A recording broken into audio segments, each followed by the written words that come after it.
आज के इस वीडियो में हम बात करने वाले हैं सुप्रीम कोर्ट के एक बहुत ही ऐतिहासिक और महिलाओं के अधिकार से जुड़े फैसले के बारे में, जिसने शादीशुदा और विधवा महिलाओं को एक बहुत बड़ा कानूनी हक दिया है। अक्सर हम सुनते हैं कि महिला अपने पति से मेंटेनेंस मांग सकती है, लेकिन सवाल ये उठता है कि क्या कोई विधवा महिला अपने ससुर या ससुर के प्रॉपर्टी से मेंटेनेंस मांग सकती है? अगर पति की मौत ससुर की मौत के बाद हुई हो, तब भी क्या ये अधिकार मिलेगा? इन सभी सवालों का जवाब सुप्रीम कोर्ट ने अपने एक ऐतिहासिक फैसले में दिया है। तो वीडियो को अंत तक ज़रूर देखिए। दोस्तों, इस केस की शुरुआत होती है डॉक्टर महेंद्र प्रताप से। डॉक्टर महेंद्र प्रसाद 3 बेटे थे और उनके तीनों की शादी हो चुकी थी। सबसे बड़े बेटे थे रंजीत शर्मा, जिनकी पत्नी थी गीता शर्मा। दिसंबर 2021 में डॉक्टर महेंद्र प्रसाद की मृत्यु हो जाती है, लेकिन कहानी यहीं ख़त्म नहीं होती। यहाँ महेंद्र प्रसाद की मृत्यु के लगभग 2 साल बाद उनके बेटे रंजीत शर्मा की भी मृत्यु हो जाती है। इस तरह गीता शर्मा विधवा हो जाती हैं। पति की मौत के बाद गीता शर्मा के सामने जीवन यापन की गंभीर समस्या अब खड़ी हो गई। कोई नियमित आय नहीं, खुद का खर्च उठाने में असमर्थ हैं, पति की संपत्ति भी पर्याप्त सहायता नहीं। इसलिए गीता शर्मा ने फैमिली कोर्ट में याचिका दायर की और कहा, मैं अपने ससुर की संपत्ति से मेंटेनेंस चाहती हूँ, क्योंकि मैं एक विधवा महिला हूँ और खुद को मेंटेन नहीं कर पा रही हूँ। उन्होंने Hindi adaptation and maintenance act का सहारा लिया, लेकिन दोस्तों, फैमिली कोर्ट ने गीता शर्मा की मांग खारिज कर दी।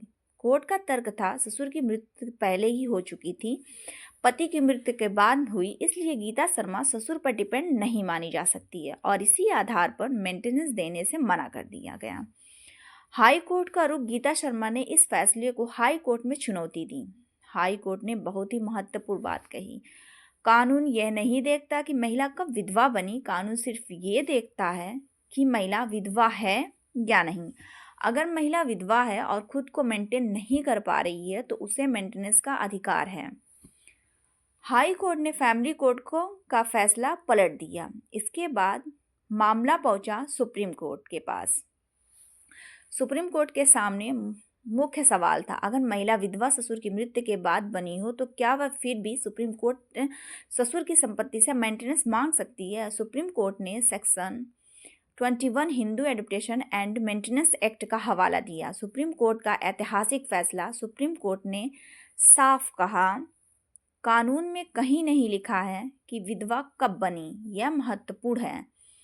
कानून सिर्फ ये देखता है कि महिला विधवा है और आश्रित है। कोर्ट ने कहा, widow is widow, time of became widow is irrelevant. अगर महिला पति की मृत्यु के बाद खुद को मेंटेन नहीं कर पा रही है, तो वह ससुर की संपत्ति से मेंटेनेंस मांग सकती है।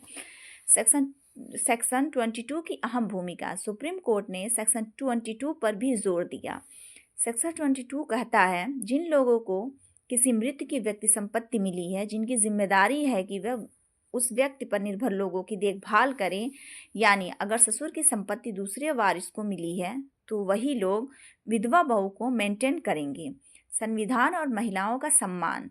सुप्रीम कोर्ट ने ये भी कहा, महिला को 2 वर्गों में बांटना, कुछ को अधिकार देना है और कुछ को नहीं, यह संविधान के खिलाफ है। मेंटेनेंस कानून का मकसद है महिला को गरीबी से बचाना, उसे सम्मानजनक जीवन देना, उसे बेसिक ज़रूरतों के लिए मजबूर ना करना। तो दोस्तों, सुप्रीम कोर्ट ने यह साफ कर दिया कि विधवा बहू अपने ससुर की संपत्ति से मेंटेनेंस मांग सकती है, भले ही वह ससुर की मृत्यु के बाद विधवा बनी हो। केस का नाम कंचन राय वर्सेस गीता शर्मा।